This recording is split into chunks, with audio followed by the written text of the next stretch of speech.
Hi. Hi. Hi. Hi. I'm Rexy Pukinikin. I'm Rexy Pukinikin. I'm Rexy Pukinikin. And we're balling. And we're balling. And we're balling.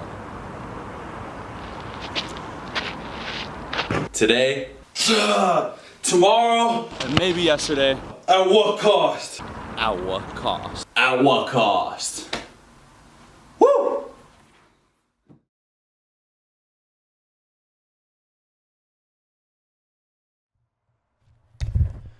All right, we are rolling. Welcome back to another episode of Ballin' at What Cost, episode 21, here with the very sexy Rexy Pukinikin. Today's going to be a bit of a different episode because I want to wing it. I have that feeling. I have the confidence in what's going to happen this weekend. I am hungry. I want a little caffeine in my system. I'm going to get a little fucking muesli going, you know, just like a fucking real man. Get my fibers in, get my goddamn, carbs in a little bit, but I mean, carbs ain't the healthiest in the world. But hey, a little bit of straight up cow milk and shit, bro. That's just how we rolling today and shit, okay? So listen, I'm going to put this little freaking microphone mount out here as well. So we can operate hands-free as well. What's going on, ladies and gentlemen? I'm not going to jump straight into the sports news about what's going down this week.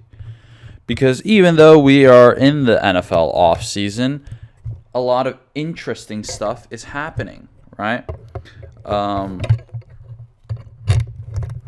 For example, a lot of trades are happening. A lot of big decisions go down during the offseason for the next possible season. For example, our boy Jimmy G goes in to Las Vegas Raiders. He's going to be making sure that Josh Jacobs definitely gets handed the ball so Josh can freaking run the shit out of the motherfucking ball. And, works pretty well. There is no fucking way Davante Adams stays in Las Vegas because there's no way he has faith that Jimmy G Garoppolo can swing it out, because Jimmy G Garoppolo is not that type of fella to be taking risky throwing plays. So my bet is, since Jimmy G Garoppolo comes in, Davante Adams is out. That's the best I can guess. And then it's actually kind of funny because right around that time, Davante Adams is posting some kind of mysterious Instagram stories around. So I really think that, Davante's out of there, which is good. I don't think it was... The Raiders just fucks up the superstar wide receivers. Like, remember Antonio Brown when he was there? No good. No good at all. And also... What else do we have in NFL news? Right, Derek Carr went to the Saints. That's a great old blessing. And right now, I think it's pretty much 80%, 90% confirmed that Aaron Rodgers is out of Green Bay and going to New York, joining the Green Jets, another green team, but all that man sees is green and shit. He probably smoking that green all the time too, he's a real spiritual fella. And I think that's about it. Darren Waller, really talented tight end, was in the Raiders for quite a while. Actually that guy is definitely one of those extra inspirational sports athletes because, he went through a deal, had to deal with drug addiction and drug abuse early in his life, and then he battled over that, and then I don't know if he's a Jesus preacher, but I mean, that's basically what the 12-step program and all that AA stuff is anyway. So, yeah, Darren Waller gets traded to the Giants. So that fella's going to New York as well. And actually, that's a really good move. I like that because I think the Giants could do with a really, really talented tight end that's real physical and stuff like that. So that's nice. That's real. Ooh! Yo, fuck, I forgot about this, yo. This one's the one that gets me hyped, all right? Atlanta Falcons, I think they've actually been making quite a lot of moves so far in the offseason. But the biggest move, in my opinion, that they will make this whole offseason, and personally, I really like this move.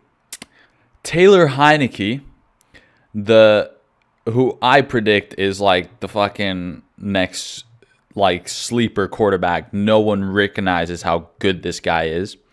He was pretty much second string quarterback in Washington for quite a lot of seasons, and now finally he gets a spot to shine. He is going to be, well, actually, this is off season, so we do not know if he's going to be starting quarterback, but most likely it looks like he's going to be starting quarterback, especially when they got rid of Mariota. So, bam. Really fucking good news. Makes me real damn happy. I'm in between lines. It's real sunny outside, which is a great thing. I'm in between lines if I should just freaking wear sunglasses because it is really bright. And as an Asian man, a little bit of brightness and I got to squint my eyes so damn bad and I can't really see anything. It's almost like uncomfortable.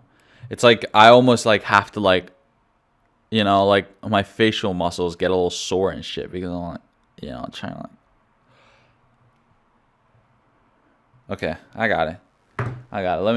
Let me pour myself a little bowl of fucking muesli there. Yeah, this is how I'm just in this kind of vibe today, man. I just want to wing it a little bit, enjoy my time.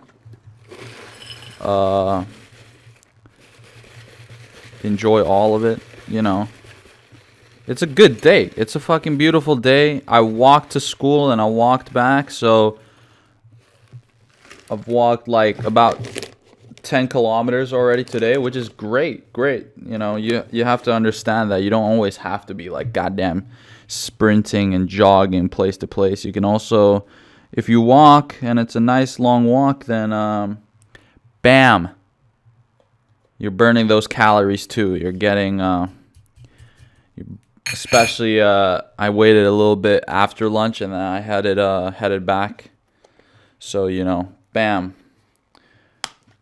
Get the freaking metabolic and fucking metabolism fucking going and shit. Something like that, right? I'm a science guy. Right? So let me just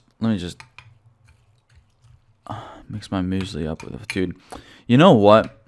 I actually gave up milk.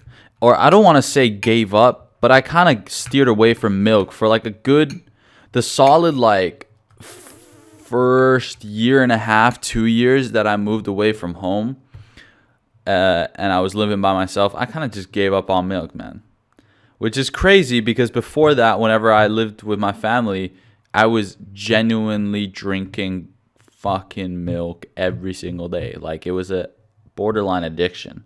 Like milk is great.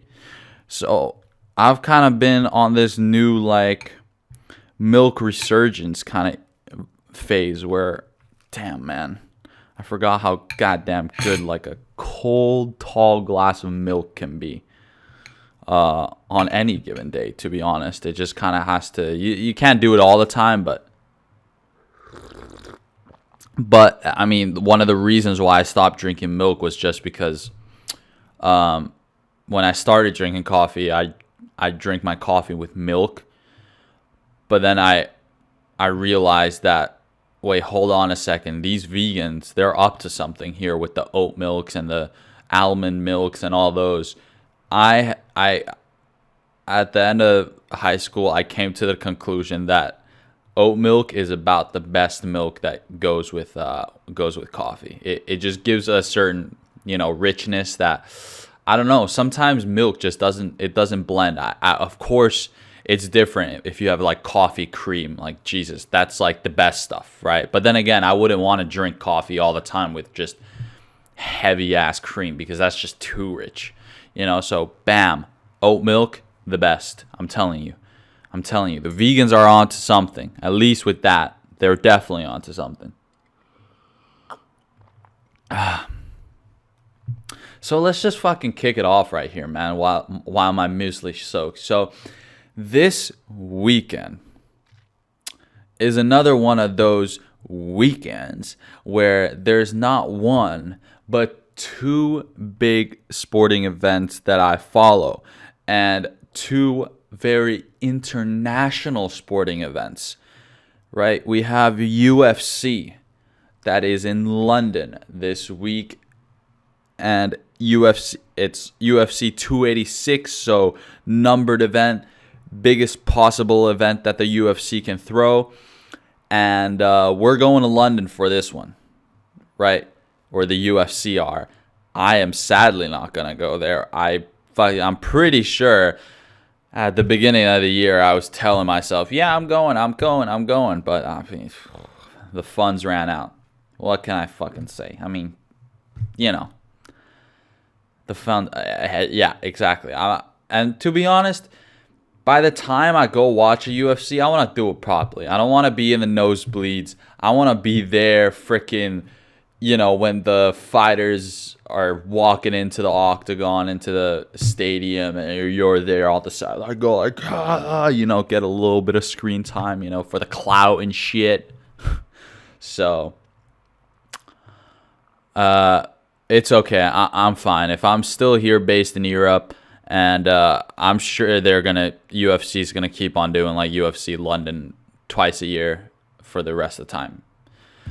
So not stressed out about that, but that is about as international as it gets, right? London, and then we have all these other countries worth of fighters all coming in, and a little bit more of the European and Asian fighters compared to if you were in the U.S. It's a little bit more U.S. and Brazilian fighters, for example, like South American fighters, Mexican fighters, for example. So I like how the UFC you get that variety. You're gonna get that variety when they, cross the borders and they decide to throw an event elsewhere.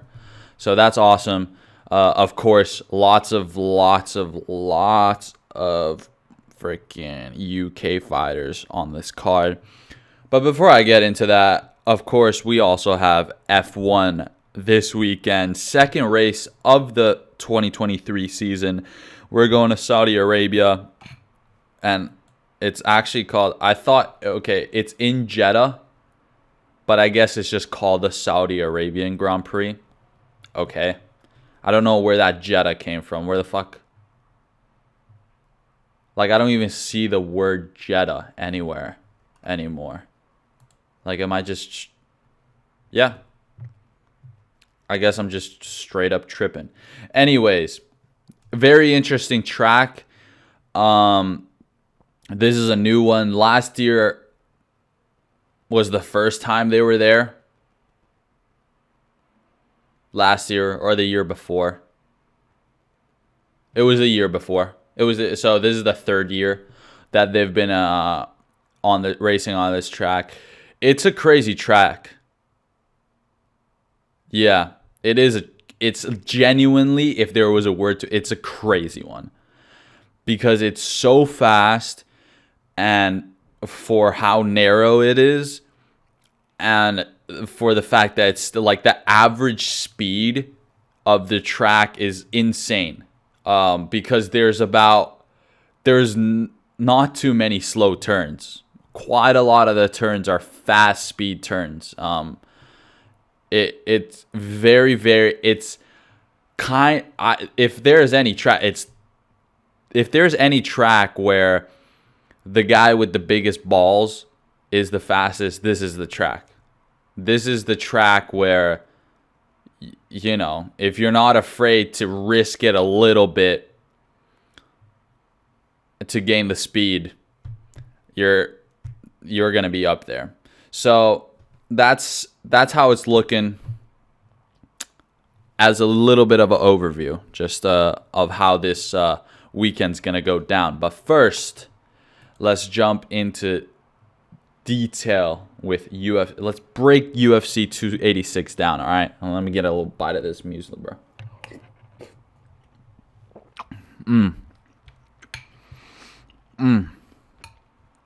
It's got all kinds of nuts in here and shit.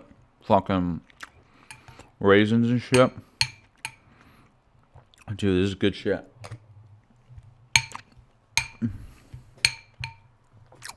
Isn't muesli just like an adult version of cereal?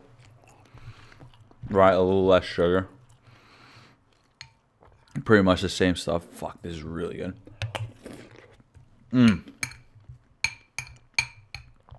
That milk is just doing fucking wonders right now. All right.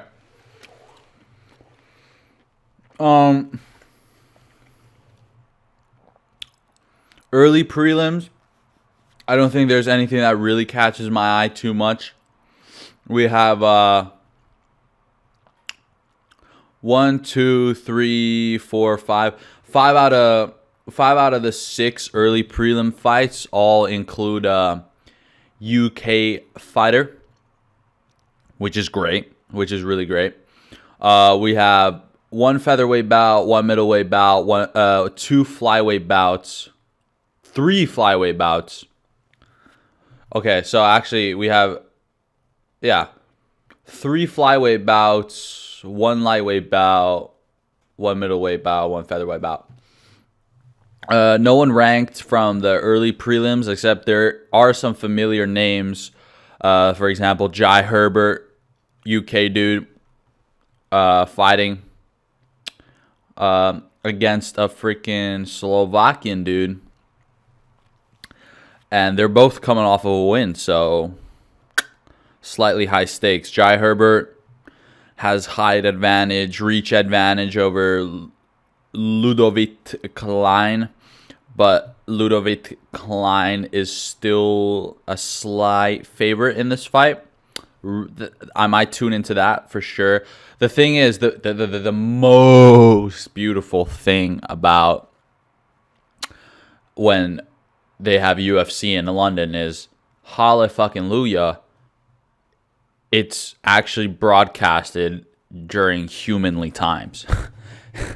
I don't have to sacrifice a whole weekend pretty much to prepare my sleeping schedule to watch it. For example, the early prelims already start 7 p.m. Saturday night. Like, holy fuck. Do you know how good this feels? And I can't even, this is where I really can't even imagine living in America. Because how the hell would I go about living a normal life if there's just sports at really good times all the time? Like, I'm almost thankful that sports comes at such, like, midnight or early mornings here. Because then it's like, okay, if you got the real dedication or you really want to watch the sporting event, then you do. But then, I mean, you wouldn't be watching it if you were doing something else. But, I mean, if I lived in America, man, I could be doing something else, but then I see, there's this really good game going, or there's this really good sports event going live right now. I just watched that. Like, I couldn't focus at all. But, dude, just, like, the fact that by 7 p.m. I can already start getting to it. I think the beauty of early prelims and prelims, it really just, and honestly, mostly early prelims, for me at least, early prelims, you watch them, it just gets you fired up. And the energy those early prelim fighters usually have is a hell of a lot different than the main card fighters. So it's just a completely different kind of vibe, and I'd argue that, you could always say that they're hungrier, right? They understand that they can pretty much double the amount of money they make that night if they get a crazy knockout, right? Like a bonus. So, man, early prelims, I try my best to always tune into them. But let's just go straight into the prelims. Actually, the first fight of the prelims is really interesting because we have Muhammad Mokaev, who is definitely one of the fighters in the flyweight division that have quite a lot of hype behind him. He is going against a guy called Rafael Filho. And I have a bit of a feeling that Muhammad Mokaev is going to go through this other guy because this other guy doesn't seem like, oh, this is his UFC debut. Oh, okay. Well then, I'm sorry, fella. I think you're going to get ran through. So, Muhammad Mokaev, so far, 3 fights in the UFC. And has won all 3 fights. So, currently unbeaten in his UFC career. But also, his whole pro MMA career. He is 9-0 as a professional mixed martial artist. He definitely knows how to promote himself. He seems like a really stand-up dude. Very strong for a flyweight.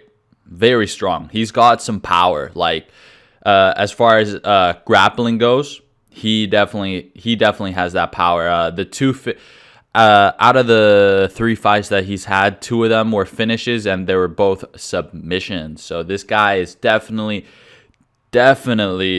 a dangerous guy on the ground. But hey, he's also got 2 KO/TKO wins in his pro MMA career. So he's definitely well-rounded. He ain't currently ranked number 12 in the flyweight division, but he's just kind of slowly building his experience, building, I guess you could say, the hype and the promotion around him too. He's fighting out of UK. And yeah, dude, definitely a guy to watch out for. Definitely could see him latest by the end of this year or start of next year going for the top contenders in the flyweight division. Anyways, we're going to skip a couple fights now, and we're going to go straight. Oh, god damn. Let me get a little coffee in me.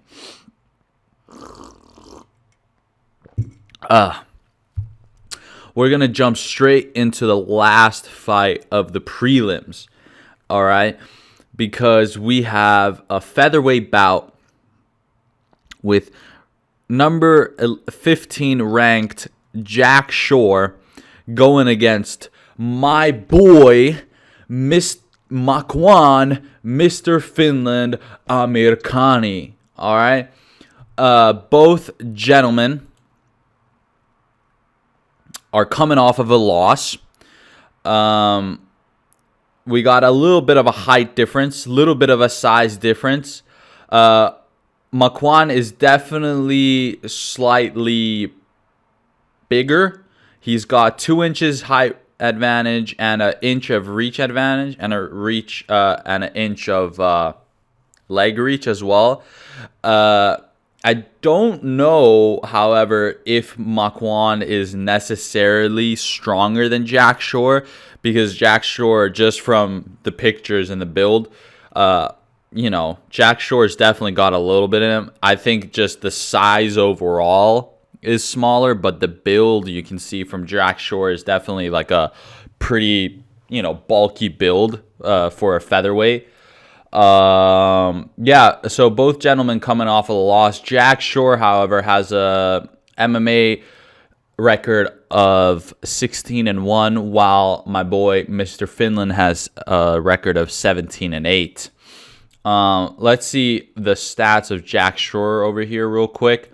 I checked them out briefly yesterday, and to be honest, with a guy who has a 16-1 record, I thought this guy was going to be a little bit more impressive statistically, but I mean, all right. So This guy, Jack Shore, has been fighting in the UFC since 2019. He has won every single bout that he's had except his latest one where he got submitted.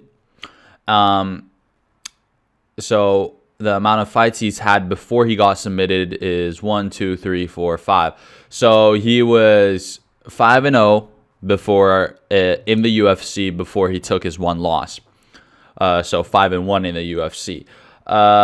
He's gone to decision 3 times, and the wins that he's been able to finish off were submission wins, which is impressive. But also his first loss was he lost by submission.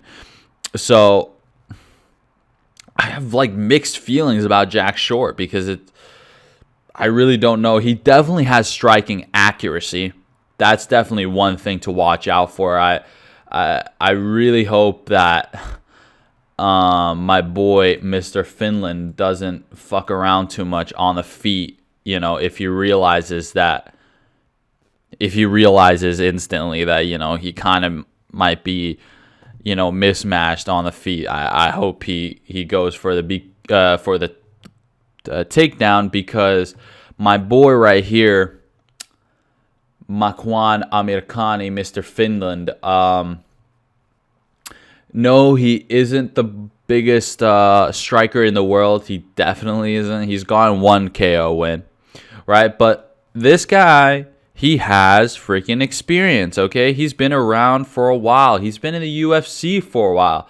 I actually had to look back through his stuff, and I was impressed by how long he's been in the UFC. I forget. But he's still relatively young. He's 34 years old. So still like mid-30s, earlier 30s, you know, and in MMA age, you know, that's still prime-ish. That's really prime-ish. So it's very clear that Amir Khani, he has beaten the guys who are good, but he gets beaten by the guys that are just a level above. For example, he lost to Edson Barboza back in 2020, and then he lost to Shane Burgos, right? Was this Shane Burgos? Please, I just want, yeah, it is. See him? Damn, my fucking memory's so good at this. And then he also lost to Arnold Allen. Arnold Allen? Alan Arnold? Yeah, Arnold Allen. Alan Arnold? Arnold Allen. Yeah. So you can kind of see that, you know, there's a bit of a skill gap. He falls somewhere in between things, right? And then I think recently, after he got beaten by Edson Barboza, and I just want to say he went to decision with Edson Barboza, okay, right? And we all know how bad of a motherfucker Edson Barboza is. But after Barboza, then it started going a little downhill from him. He took 2 more losses after that, so he went on a three fight losing streak. Won a fight last year, which I was really hyped about. I remember watching it. It was kind of fun. Round 1 submission 2. Like I was like, holy shit, this guy. And he lost one around July last year by TKO KO in round 2. So I don't know what to say about Mr. Finland. I think, first of all, you can never count Mr. Finland out. He definitely has experience over Jack Shore. Let's see how old Jack Shore is. Actually, I want to see Jack Shore's age. 28. Yeah, so I think there is a clear difference in experience. I think this might be a very close fight when it comes to the grappling, because Jack Shore has definitely shown that he has grappling skills, he has submission skills, But, I mean, he's coming off of a submission loss. So,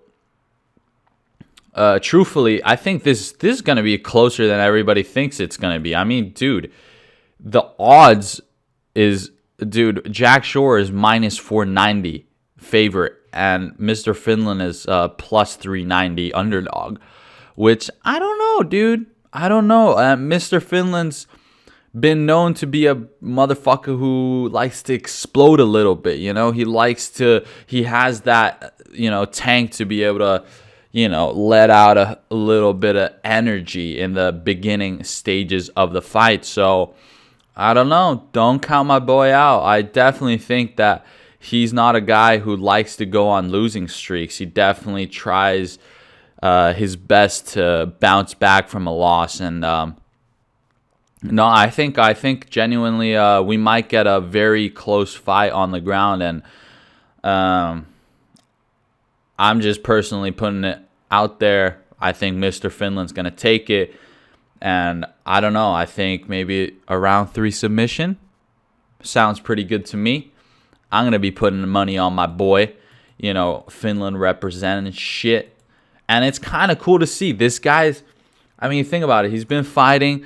He's not even ranked. I think at one point he was definitely ranked featherweight, but he's not even ranked anymore. But he's just still in the UFC.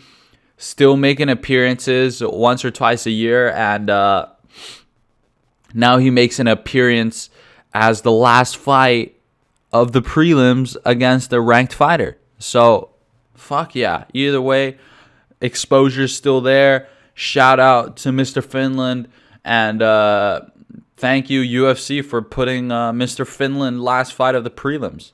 That's sick. That's really sick. I'm really hyped about that. But let's just jump into the freaking main card, because that's what it's all about, ladies and gentlemen. That's what it's all about. And before that, I'm going to take a couple more scoops of this muesli.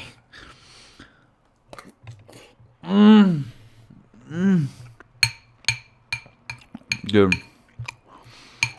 Okay. Just like a little interlude here. I don't like breakfast. Let me explain. I don't like eating in the morning. I like breakfast food. I think breakfast food is delicious. It's probably one of my favorite foods, but I don't like eating in the morning.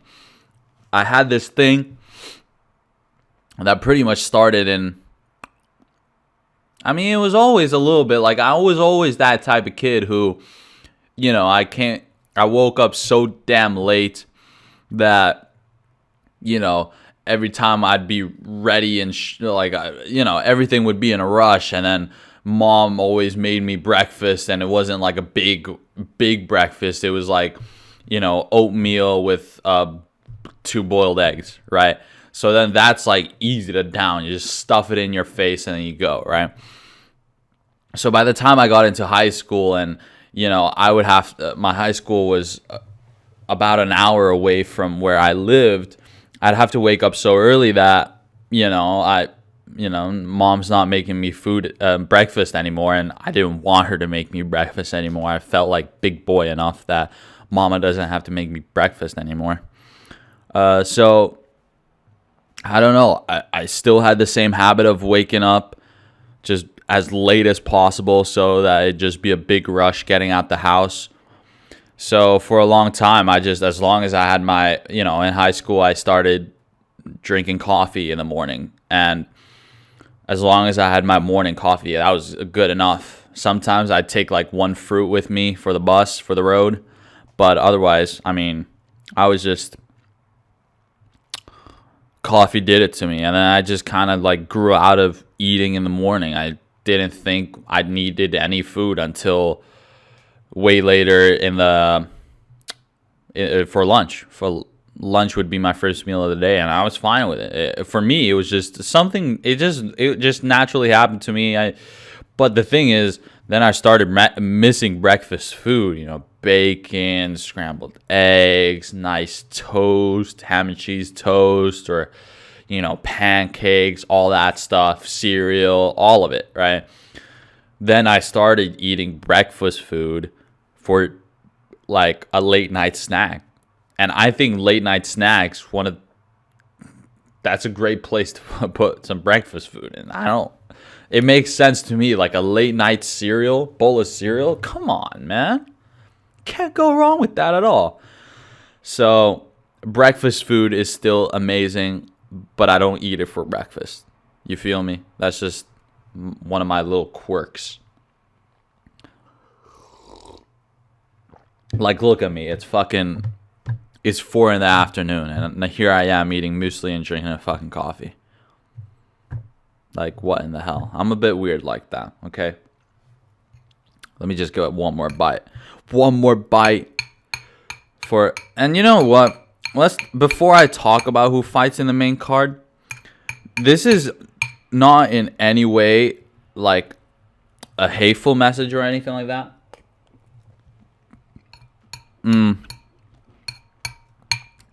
So good. But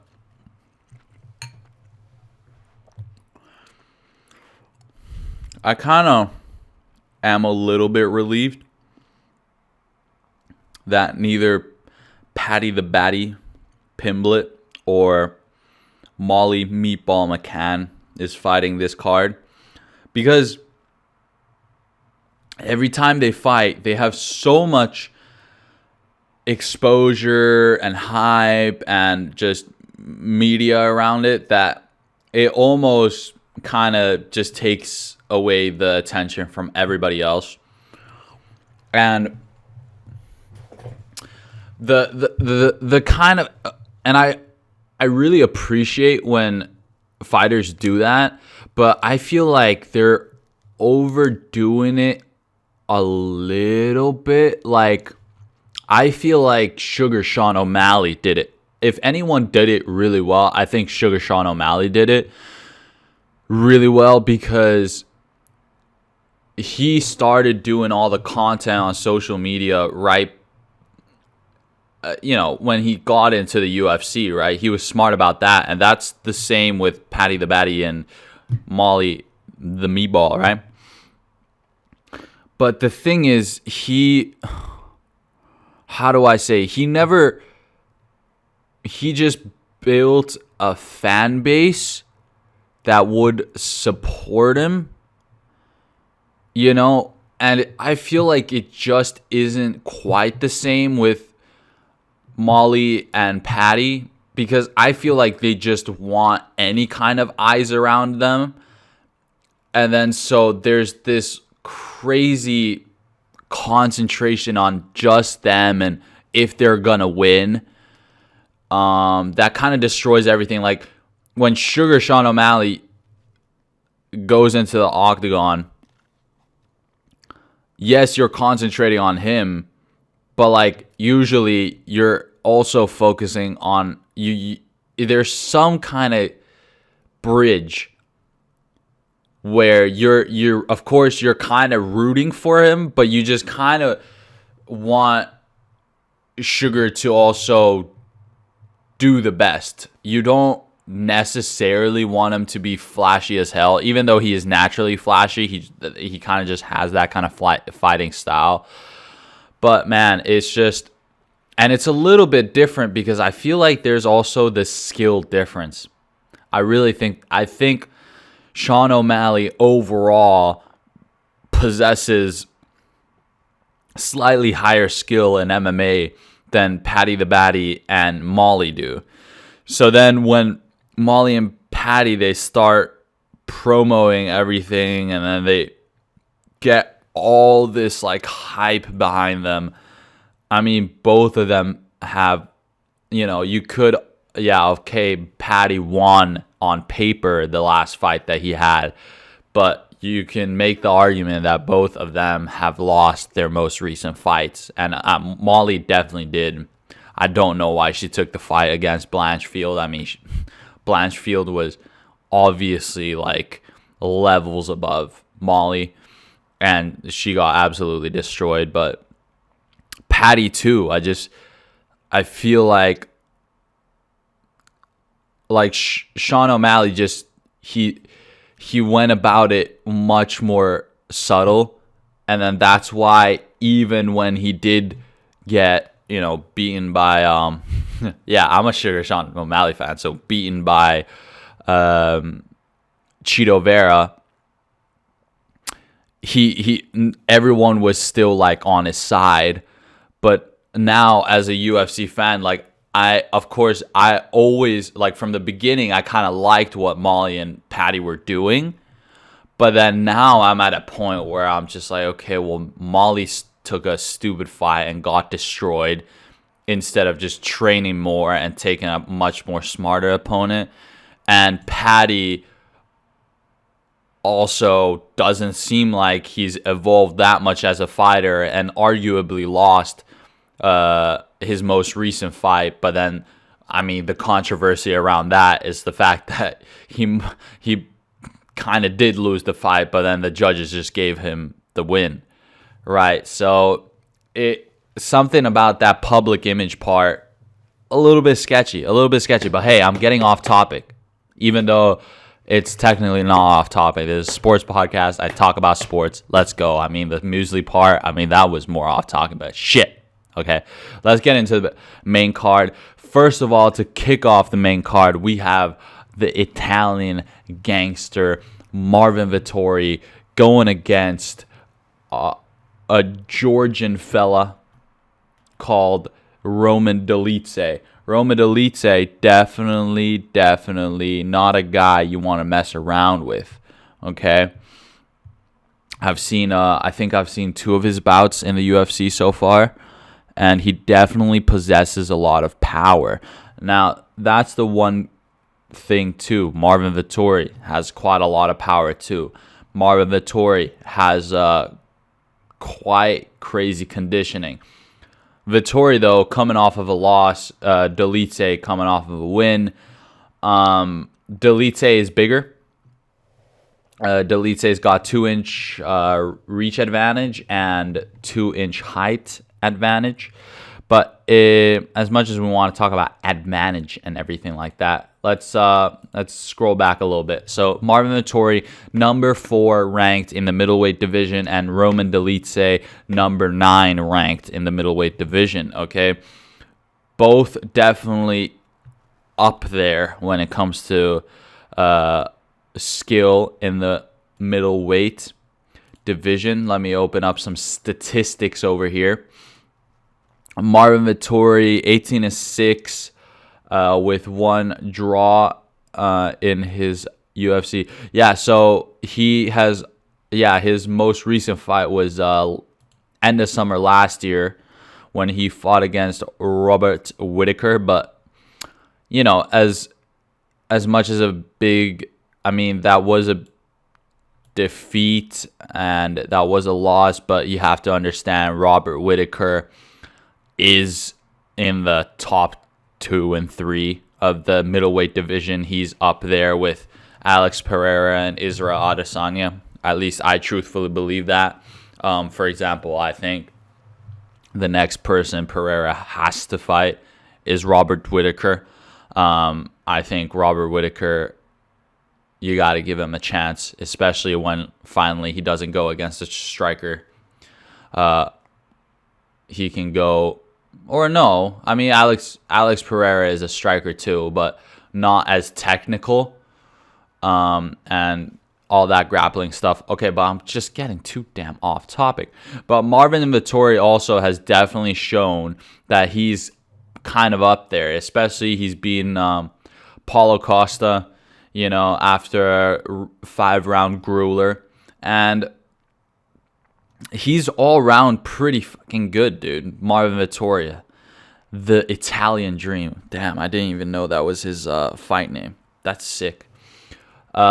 He has 9 wins by submission, 2 wins by knockout. So definitely more of a grappling submission artist. But I think he's definitely got a good stand-up game. For example, he tried to definitely do that with Israel Adesanya.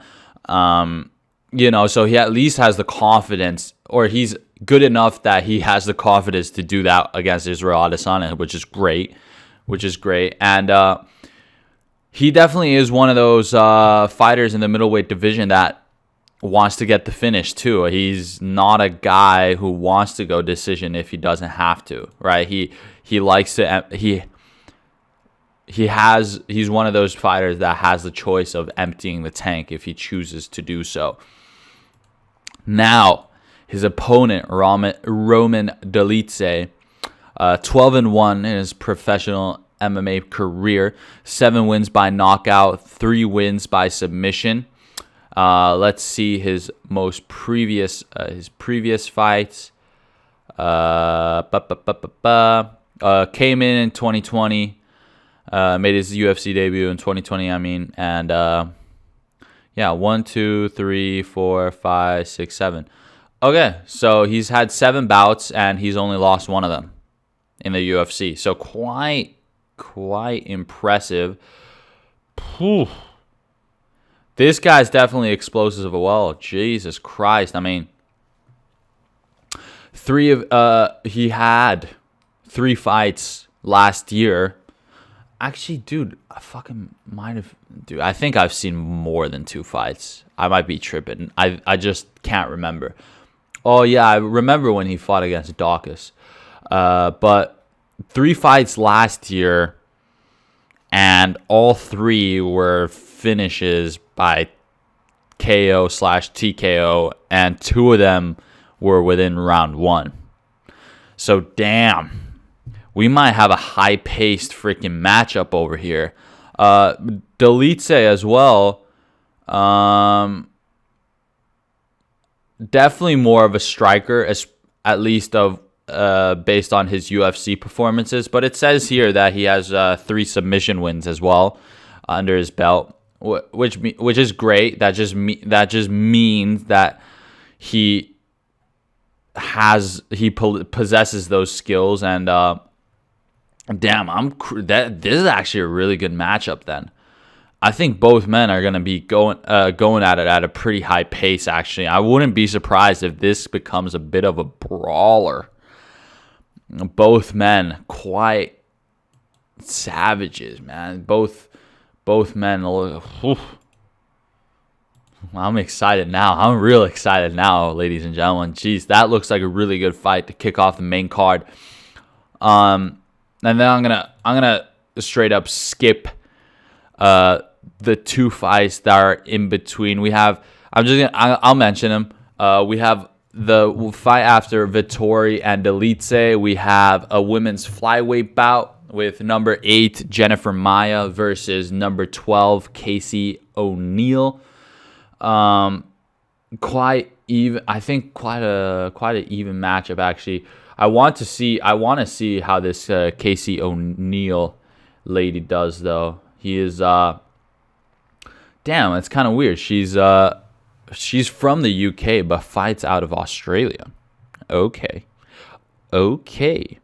And I know I've seen quite a lot of Jennifer Maia fights, and I think Jennifer Maia definitely has quite a good ground game, and she's just all around pretty good fighter. But I think just the fact that Casey O'Neill is as of right now still 9-0 in her professional MMA career, so still hasn't taken a loss in her pro MMA career, and she's got a bit of a size advantage compared to Jennifer Maia. So this is going to be interesting, definitely. The fight after that is a welterweight bout between Iceland's Gunnar Nelson versus Brian Barberena. And I don't know what to feel about this. I really don't know I hope, I'm not going to get into this because I don't know either fighter too much. I've seen a couple of Brian Barberena fights, and he seems all right, I guess. And I haven't seen Gunnar Nelson, though, and he looks a bit like a savage. He's got like a freaking hard stash and a buzz cut, and no tattoos on him either, I don't think. That's almost, oh my god, his freaking fighter name is Gunny? Dude, that's a fucking sick fighter name. Let's see. Damn. Okay, so he's one of those fighters as well that he's been around for a while. Wait a second. This guy's been around since 2012. That's crazy. He seems like one of those fighters too that kind of is in the middle of things. He beats the good fighters, but he gets beaten by the great fighters. Interesting. We gotta. He's definitely a bit of a submission artist, but got some knockouts in him as well. And Barberena, he's a bit of an explosive fighter for sure. Definitely has much more striking in his bag. And I think I have a little bit of a negative mental image of this guy because he beat the shit out of Lawler, and Lawler retired instantly, which kind of sucked. So yeah, let's see what Barberena comes up with. Either way, I feel like it's going to be a pretty head-to-head fight before we go into the co-main event. And ladies and gentlemen, this co-main event / main event combo is one of the deadliest I've ever seen. It might be one of the best ones this whole year. I'm not even kidding. I'm not even fucking kidding. Because for the co-main event, we have Justin Gaethje going against Rafael Fiziev. Justin Gaethje, number 3 in the lightweight division. Rafael Fiziev, young and hungry lightweight fighter, ranked currently at number 6, just right outside of the top 5. But the hype that's been built around Rafael Fiziev is pretty big, okay? This guy's from Azerbaijan. He is 12-1 in his professional MMA career.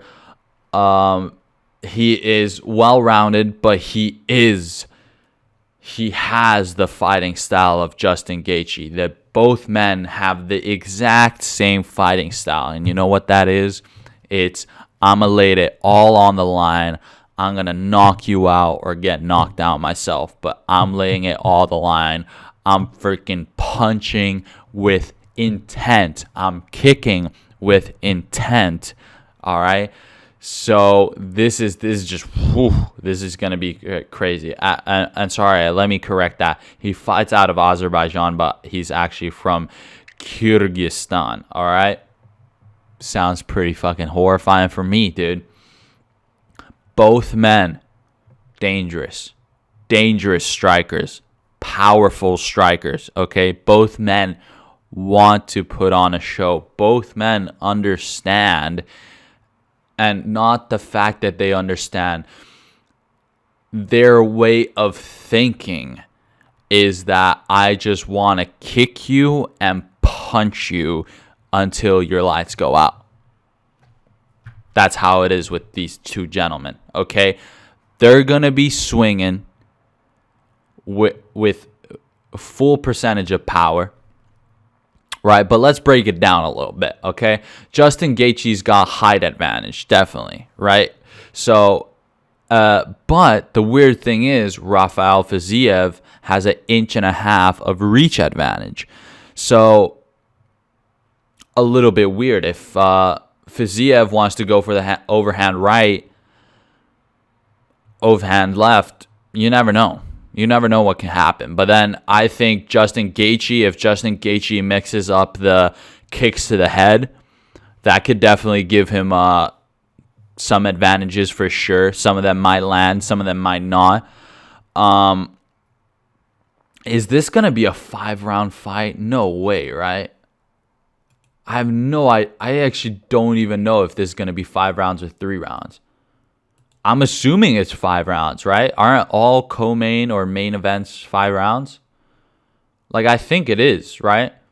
So, dude, if it's 5 rounds, it's either I don't see it going 5 rounds at all, or it's like they go so ham for 2 or 3 rounds that by the 4th and 5th round, they're all bloodied up, beaten up, and they're just freaking throwing some haymakers every now and then. But so far, Fiziev's on a pretty nasty win streak. He unfortunately lost his UFC debut back in 2019, but after that, he bounced the hell back, and he hasn't lost since his UFC debut. He's currently on a 1, 2, 3, 4, 5, 6 fight win streak, with the most recent one being that knocking out or TKOing Rafael dos Anjos in round 5. So Fiziev definitely has the tank. Justin Gaethje, we know he has the conditioning as well, but you can see that, you know, some of the fights he definitely gets a little too little tired. But I think if both men understand that, that's just where I almost can't take it. It's almost so much for me, because both men, they're going to be fighting. Like, imagine if they both go into the octagon Saturday night, and it's already well established that they're going to try to fucking knock the shit out of each other, right?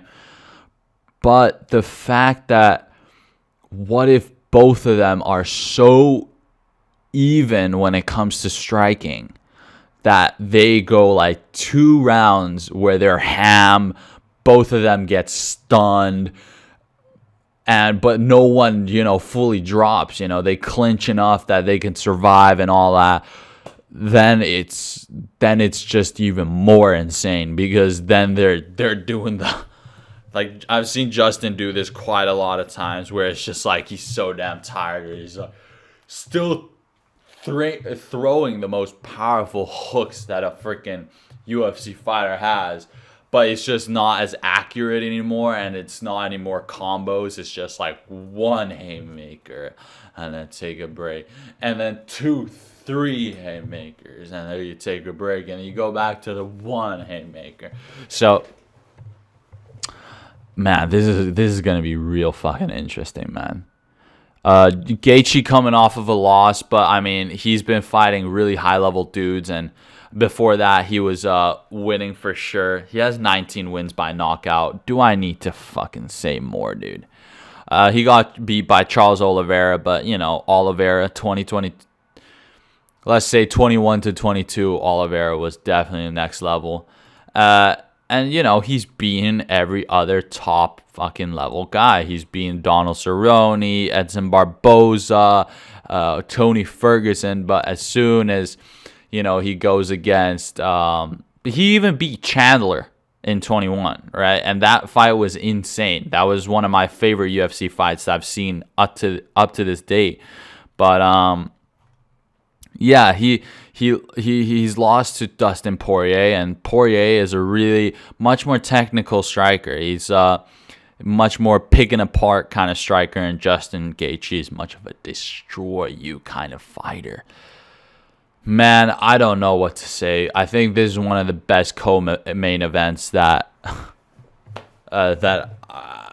you know, is gonna come out this year, and I'm just so excited, man, for the fucking straight up violence and grit and show that these two gentlemen are gonna put on. So shout out to the both of these men. Shout out to UFC for making this matchup for the people. Both guys are they got viral moments, man. Justin Gaethje has knocked the hell out of a lot of people, and Rafael Fiziev, people don't remember, but back in the day, not like back in my day, like maybe I think I was like around elementary school, middle school, there was this MMA GIF that was going viral everywhere, and it was like a kickboxing fight where one guy throws like a roundhouse kick, I think, or some kind of kick to the midsection, and it was actually Rafael Fiziev in that bout, and Rafael Fiziev was the one that was, you know, the kick was intended towards him, and instead of him blocking it or eating the shot, he goes full Matrix mode, dives like perfectly under the kick, and then comes back up. And that, I remember that being viral. I remember seeing that as a kid, going like, whoa, that is literally the Matrix type of shit. And look at this. Now he's here in the UFC fighting co-main event this Saturday night before we go into the main event, which is for the welterweight championship of the world. Leon Edwards versus Kamaru Usman 3. This is the trilogy fight. This is the third time these two men have gone head to head. And the first time Kamaru Usman grappled and dominated Leon Edwards. The second time the gentlemen had met each other, faced off, Kamaru Usman does the same thing, but for 4 rounds. Kamaru Usman grapples and wins the rounds and is winning the fight until the last minute of the last round. Leon Edwards freaking brought out the fire, or came out from the fire, surged from the fire, from the depths of hell. Rocky was able to land the left kick onto Kamaru Usman, straight on the button, knocks Kamaru Usman out, and wins the welterweight championship. Okay, if there was a UFC script, that's that. That's the perfect script right there. You almost can't even write that kind of stuff. Okay, especially with the John Anik saying, well, that is not the cloth from which Leon Edwards is bred from, and then bam, fakes the low kick, switches the elevation to the head, bam, knocks out Kamaru Usman, who everybody thought Kamaru Usman is just the new, similar to Israel Adesanya. You just can't beat him. It's his time. It's his era. He's the dominant champion. He's going to defend the title for as long as he physically can. But the fact that Leon Edwards snatched it away from Kamaru Usman the second time they faced off each other, and this weekend, ladies and gentlemen, they face off for the third time, and I hope the final time. This is the one that decides it all, okay? Leon Edwards fighting at home in UK. Kamaru Usman, this is foreign ground. This is foreign territory, okay? When it comes to who is going to be able to win this fight, I don't know, man. I don't know all the stats. I'm not even going to get into the statistics, man. I really am not. I think both of these guys physically are on a different level than any other welterweight in the division. Physically, these men are pretty much even. Even matchup stylistic wise, yes. I just don't know what to say, man. Yes, Kamaru Usman is a bit more he has the wrestling background, but Kamaru Usman is also a very, very dangerous striker. Leon Edwards, a bit more of a striker, but he's also got the grappling. Was the first person to ever take down Kamaru Usman in a UFC fight, and that was the last time they went against each other. I do not know what the hell is going to happen. Yes, Kamaru Usman, if we're talking physically, he has a 2-inch reach advantage, but otherwise, weight and height, these men are even, okay? They both got that African freaking blood pumping through their hearts, and they're both fucking amazing shape, like prime shape. I cannot tell you when both of these men literally, they're the physical prime of a human being. It's kind of crazy. You look at the freaking back muscles of Leon Edwards, and then you look at the freaking the chest muscles and the shoulder muscles of Kamaru Usman. It's intense. These two don't fuck around. They've dedicated their lives to mixed martial arts, and god damn it, we're gonna find out Saturday night who's the better man. I'm not making any predictions. I would want to see, for the story, that I would want to see Leon Edwards defend his belt, but at the same time, I think the story is evenly awesome if Kamaru Usman suffers such a devastating loss the last time he fought against Leon Edwards, and the last time he fought was Leon Edwards, and then now comes back stronger and takes back his belt that belongs to him. Okay, that's what we're dealing with this weekend, UFC 286. Now, I've talked quite a lot about UFC. I apologize, but I'm just that goddamn hyped. But let me get into F1 real quick. Before that, take a little bite of muesli.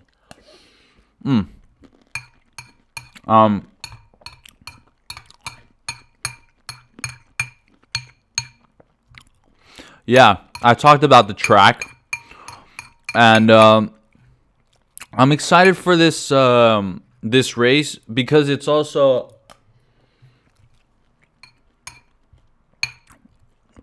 it's the start of the season. So especially with Bahrain being the first race of the season, where there's a lot of twists and turns, very technical. I think this is another track that gets to show where teams and drivers are at, because it brings out the other perspective of this track. Much more faster, much more high speed, a little less technical, a little bit more about car feel and overall driving skill. This track is a lot to do with, just like I said in the beginning, it has to do with the fucking balls you have, okay? I genuinely think that, you know, if you have a bigger cojones, you're gonna gain an extra 10th or 2 in qualifying or in the race. Truthfully. Like, that's what I believe. This track, I really have heard a lot of drivers talk about this track, and especially last year where we saw Mick Schumacher make a crucial mistake. I think it's the forgot which turn it is, but there's this one really sketchy turn. It's really difficult. 2 corners. That's super fast and really easy for the back end of the car to slip out of place if it hits the curb wrong. And Mick Schumacher, unfortunately, just went in a little too hot or something like that, and it was, I think, one of the bigger crashes last year, definitely. Excluding Guan Yu Zhou's Silverstone crash, it was definitely one of the bigger crashes that a car and driver had suffered, and it ripped the fucking car in half, like, truthfully. So this is a crazy track. It gets me as a viewer excited, but I do like the slight criticism posed towards this track because there's a thing with the traditional open tracks that, since there's not barriers all around, then mentally you have a lot more. You know, even if you miss a corner, you miss a turn, usually the track layout is designed so that there's a runoff, and if worst case scenario, you can't get control of the car, you're probably not going to crash the car. You might spin a little bit. That's about it. So I do want to make it a point that a lot of drivers have expressed how the slightly negative things about this track. However, as a viewer, I am sorry. This is a very exciting track, especially the starting straight or the long straight going into turn one. That's where a lot of overtaking can happen, and at least there's a little bit of a runoff area. It goes from high speed to very low speed, so there's a lot of overtaking opportunities. And it definitely is an exciting track. I don't think it definitely isn't boring at all. And yeah, like I said, we get to learn a little bit more. This one's going to be a little bit more of, okay, which cars are better in the straights? Which cars are faster when it comes to no more turns? The little less turns.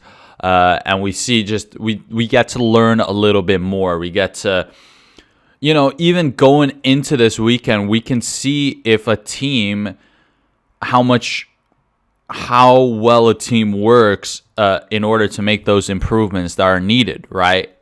Because like I said, the last podcast or the podcast before that, I think more than ever, especially this generation of F1 cars that we have now, a lot of it has to do with the in-season developments. It's not about the product that comes out the gate. It's the product that kind of is there at the end of the season. The constant developing and improvements that they make as a team, like Mercedes showed us last year. They were barely getting out of Q3 and Q2 to begin the year, and by the end, they started getting consistent podiums. And I think Mercedes, although they are probably one of the best teams to be able to do that, because I think they're just a well-rounded, great team. That's why Lewis Hamilton won so many years consecutively there. But I think a lot of other teams are going to put a lot more emphasis onto that in-season development. They understand that, okay, yes, there is an off-season to make a new car or make the improvements on the car, but they also understand that within the season, based on what track is ahead of them and ahead of the schedule, they can start making those improvements. They can make those changes. They can prepare themselves in order to extract a little bit more than if they were to just sit still, and not do a bunch of stuff because they're just thinking, okay, well, this car is good enough in this aspect, and so we'll just, we'll concentrate on that aspect and not work on that aspect. I think a lot of the teams and the engineers, they're going to put emphasis on improving the weaknesses of the car instead of building on the strength of the car. And it's just real interesting. Like I said last time, let's see, I guess I can go into the results a little bit. So far, driver standings, we have Max Verstappen in first place with 25 points, Sergio Perez second place with 18 points, and Fernando Alonso with 15 points. I don't think from Bahrain we got a full understanding of what car is the fastest in the straights. I think Aston Martin did show quite a lot of speed when it came to the straights. But you never know what that Honda engine can do compared to the Mercedes engine.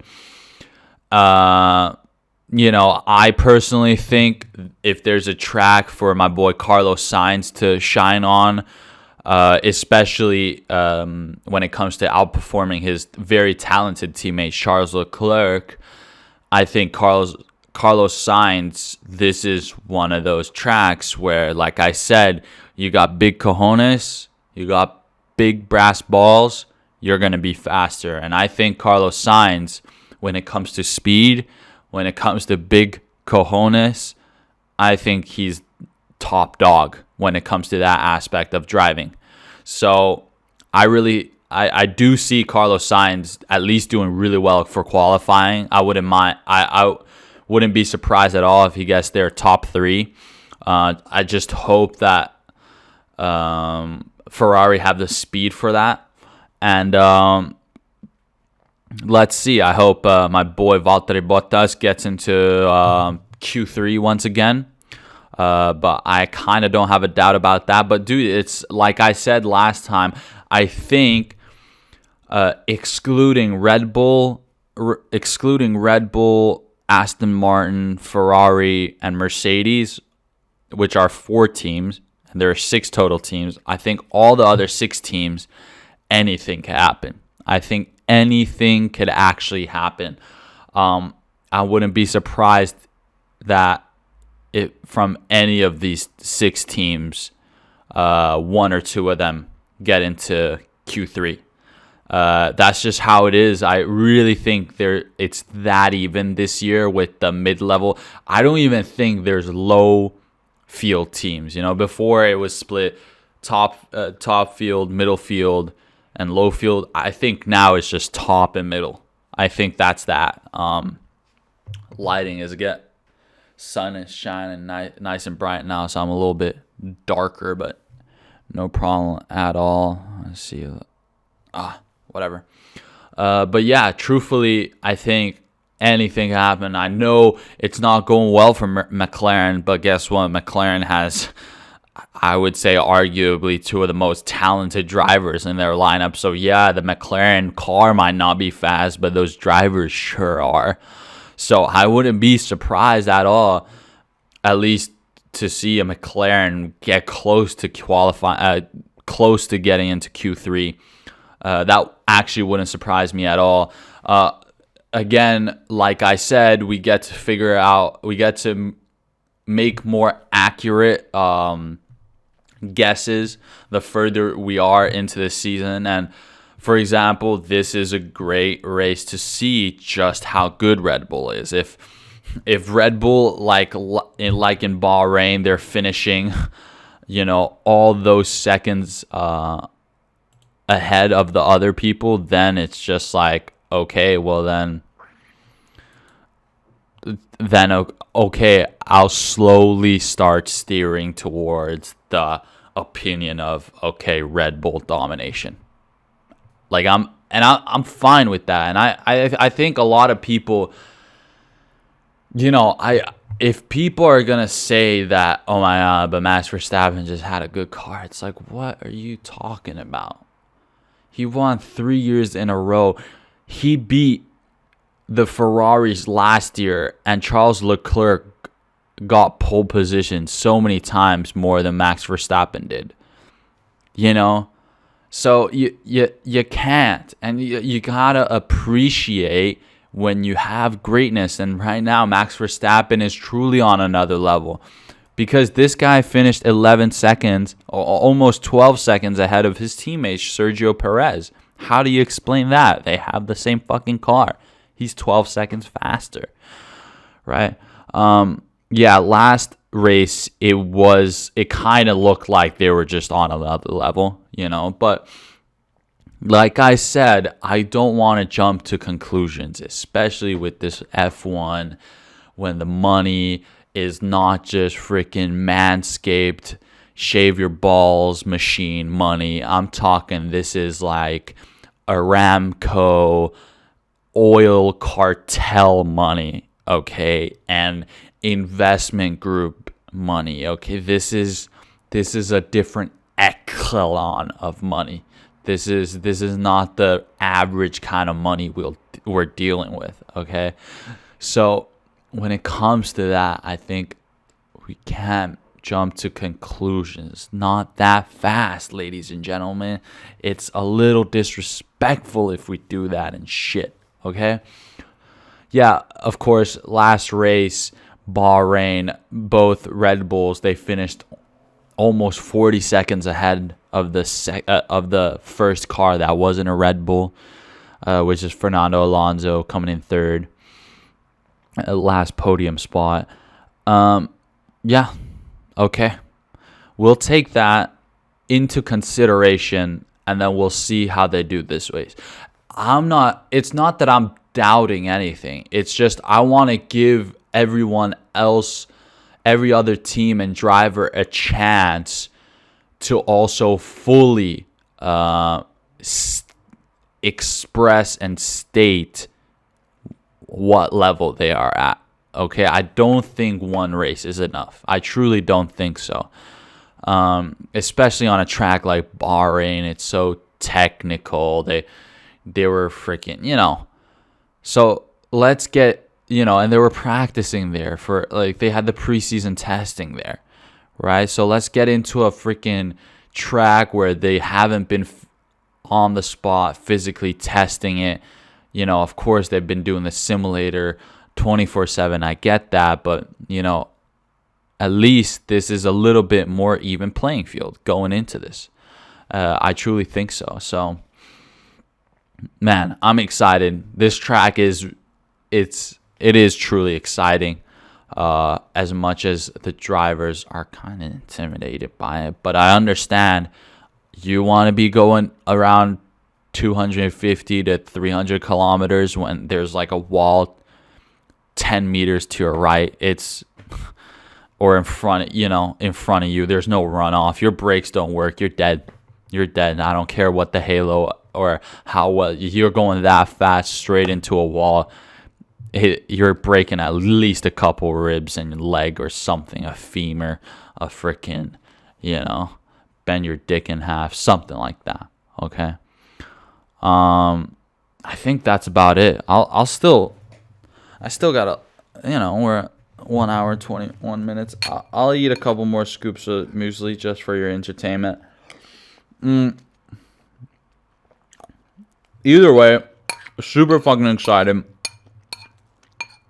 Even more excited that I can actually watch these like live without having to sacrifice sleeping time or my sleep schedule at all.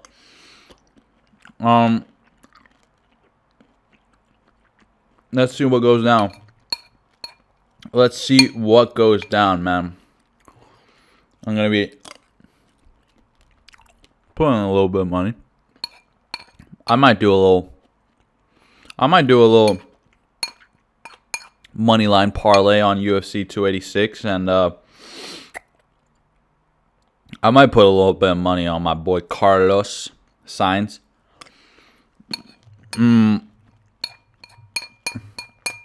Either way, gonna be fun. I think the perfect word for this weekend of sports is it's exciting. It's really exciting. It gets your blood pumping a little bit, Of course, I'm a big sports fan, so any kind of sports. I could be watching fucking Indonesian ping pong tournament, and I'd be fucking edge of my seat screaming at the TV. But when you have athletes, especially, this is why I like UFC and F1. These athletes, they're not like doing their sport in one spot. They're going all over the place to do the sport they love, and the audience that is gathered is so international. That's why, ladies and gentlemen, if you start talking to me about, like, hey, why do you talk about pretty much only UFC and F1, or like those are the main sports I talk about, it's because they're so international, man. That's how awesome it is, man. You have all of these different cultures, and they all do the same sport. It's mind-blowing to me. It really is. It really is that, like, no matter what corner of the earth you are, there's like the passion for it. It's just so inspirational, man. It's just look at it, man. Dude,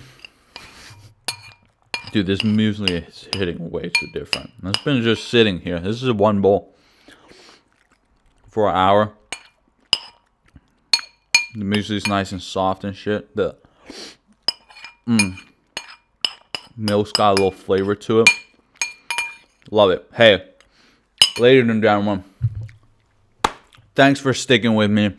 This is one of the, I don't think it's the first, but it's one of the only podcast episodes I've fully winged, and I think it went smooth as hell. We got the sun shining as well, like a proper daytime podcast.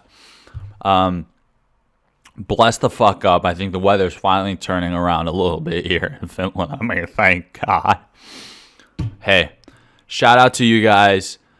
Shout out to this weekend, week 11 of 2023. It's your boy, Rexy Pukanikan. Dude, I speak fucking perfectly, and then the last thing, the outro, I start fucking stuttering in my words.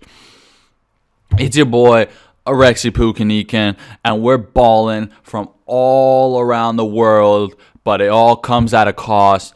At what cost, I don't know, but either way, we're there for the ball-in aspect. We're balling at what cost? Episode 21. See you later.